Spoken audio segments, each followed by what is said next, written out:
What's up guys? Ako nga pala Sir Dwayne at nandito ako at ginawa akong video na to para mapag-share at makaingin ng suggestions bago namin pinahalikan ng fiancé ko ang pagkakap. So, kita nyo meron akong dalawang camping chair dito, di ba? So, isa ito sa mga kailangan nyo o sa mga importanteng bagay na meron kapag magka-camping, ang camping chair. Pero depende sa inyo. Kung nakahanap kayo ng campsite na makapag-rent kayo ng upuan, okay. Kung nakahanap kayo ng camping chair na mas mura dito, okay. At marami namang camping chair na mahanap mo sa Lazada, sa Shopee, sa TikTok. Pero itong sa amin ay nabili namin sa TikTok. So, kita nyo, kulay green siya. At hindi siya yung normal na camping chair na may armrest. Ang tawag sa camping chair na to ay elevated moon chair. Meron pa isang version nito, yung moon chair. Medyo mas maliit ng konti dito. Mukha naman siya normal, mukha naman siyang okay, diba? Ano nga bang special sa sa camping chair? Inabot kami ng matagal na panahon para mahanap itong camping chair na to. Dahil ang camping chair na to ay kaya ako. Ako po ay nasa 150 kilograms at ang aking fiancé ay nasa 95 kilograms ang weight. So, kailangan talaga sa amin ay heavy duty at kaya kami. Kailangan nyo to kasi pag nasa campsite kayo, ang main goal pagka nasa campsite kayo ay makapag-relax. So pag na-set up nyo na lahat, yung mga pagkain nyo, yung mga cooking materials nyo, yung mga tables nyo, uupo na lang kayo.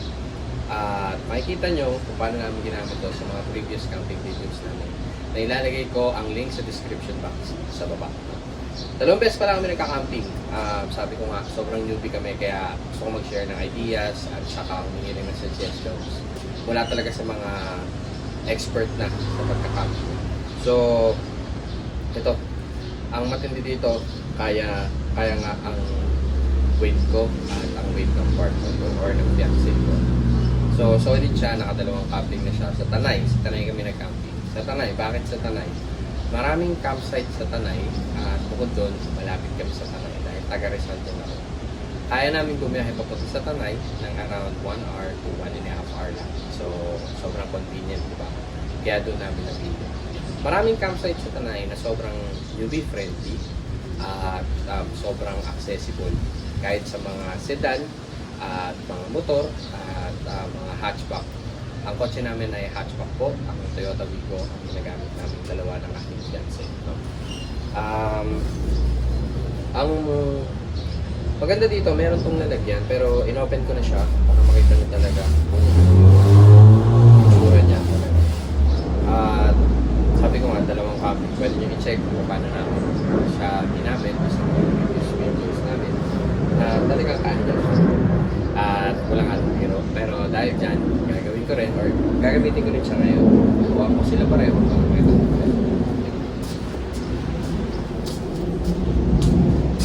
So, unahin ko muna itong nasa kanin ko. So, yan.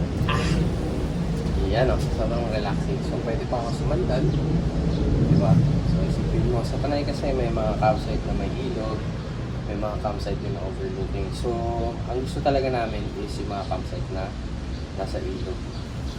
Kasi nga, ako ay lumaki din naman sa probinsya at naaalala ko yung mga pinagagawa ko ng mga bata ako, lalo na sa mga tinuro ng lolo ko. Yan. Very relaxing. Wala lang siyang armrest, pero meron siyang nilagyan dito sa gilid. Ito. Yan. Pero sa akin, di naman problema yun. Kasi, ito na. Ito na yung position ko. So, sobrang swerte namin na nahanap namin itong camping chair. At dahil nga malaki ako at medyo mababa siya, yung iba namang camping chair talaga ay mababa. Siguro dahil malaki lang talaga ako.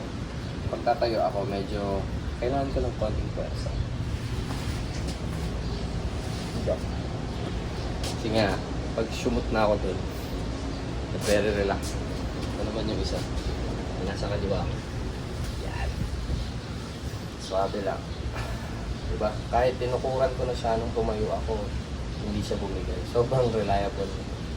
Ang maganda dito sa camping chair na to ay goodbye siya. So, nabili namin siya sa TikTok for 700 pesos only. Dalawa na. So, buy one, take one. Kaya mag-alala, ilalagay ko din sa description box yung link nito. So, tama naman. Di ba? Sobrang suave. Kaya, ito gusto ko dito eh.